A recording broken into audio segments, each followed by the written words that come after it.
बिस्मिल्लाहिर्रहमानिर्रहीम। अस्सलाम वालेकुम वीवर्स। मैदे की जलन और दबाव जो अक्सर खाने के बाद या खाली पेट बहुत से लोगों को महसूस होता है और बाज़ औक़ात ऐसा लगता है कि सीने में तेज़ाब उबल रहा है या कोई चीज़ ऊपर की तरफ आ रही है। ये दरअसल मैदे की तेज़ाबियत होती है जो गैस की वजह से होती है। तो इसकी वजह यह है कि बहुत ज़्यादा मिर्च मसाले खाने ना खाएं, तली हुई चीज़ें ना खाएं, कोल्ड ड्रिंक्स ना पिएं, चाय कॉफ़ी का ज़्यादा इस्तेमाल ना करें, खाली पेट ना रहें ज़्यादा, या खाने के बाद फ़ौरन ही लेट जाना, ये सब मैदे की जलन को बढ़ाते हैं। इसी तरह अगर बहुत ज़्यादा टेंशन और दबाव का शिकार हैं तो इससे भी मैदे का मसाइल पैदा होते हैं।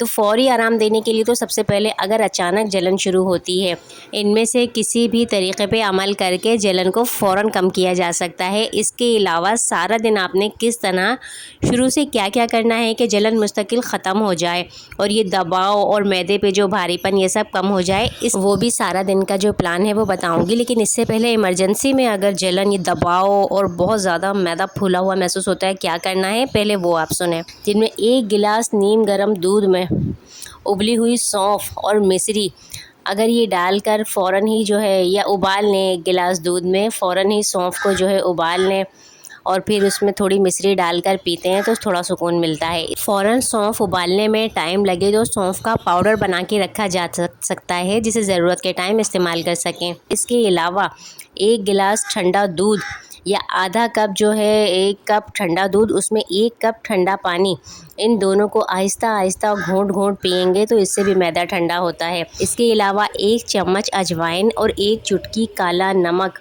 नीम गर्म पानी के साथ लें। अजवाइन को चबा लें दांतों से, इससे भी दबाव और गैस फ़ौरन ख़त्म हो जाती है। अच्छा, इमरजेंसी में तो इस तरह की ये है, आप ले सकते हैं। एक और इसके अलावा हल है कि इमरजेंसी में 1 गिलास पानी में, थोड़ा ठंडे पानी में चुटकी भर बेकिंग सोडा डालकर पी लें। ये तेज़ाबियत को फ़ौरन कम करता है। लेकिन बेकिंग सोडा का इस्तेमाल रोज़ाना नहीं करना, ये कभी कभार इमरजेंसी में करने के लिए है।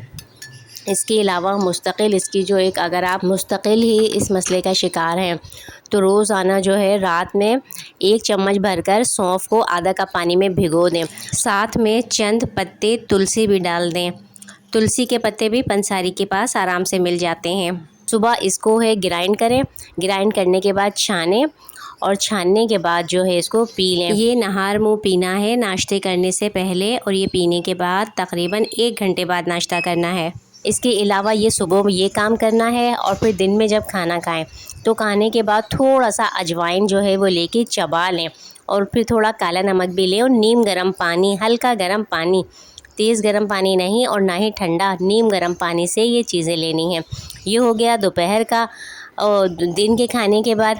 अब शाम में दही या लस्सी में थोड़ा पुदीने का पाउडर या चूरा मिलाकर उसको इस्तेमाल करें, तो ये शाम का हो गया। और रात सोने से पहले कलौंजी पाउडर, थोड़ा सा 1/4 चम्मच कलौंजी पाउडर को शहद में मिलाकर खाएं।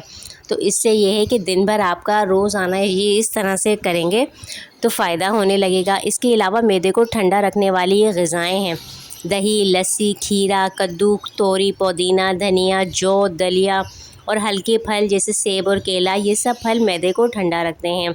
तली हुई चीज़ें ना खाएं, ज़्यादा मिर्च मसाले, कोल्ड ड्रिंक्स, अचार और टमाटर जैसी खट्टी चीज़ें ये तेज़ाबियत बढ़ाती हैं। और ख़ाली पेट ना रहें बिल्कुल, इससे भी तेज़ाबियत बढ़ती है। अगर जलन के साथ साथ सीने में मुस्तकिल दर्द है या सांस लेने में दुश्वारी होती है तो ये दिल की बीमारी की अलामत भी हो सकती है। ऐसी सूरत में फ़ौरन डॉक्टर से रुजू करें। आपकी सेहत बहुत कीमती है, अपनी सेहत का बहुत ज़्यादा ख्याल रखें। बहुत सी चीज़ें परहेज़ करने से भी आधी बीमारी ख़त्म हो जाती है। वीडियो पसंद आई हो लाइक कमेंट शेयर कीजिएगा। इजाज़त दीजिए, अल्लाह हाफ़िज़।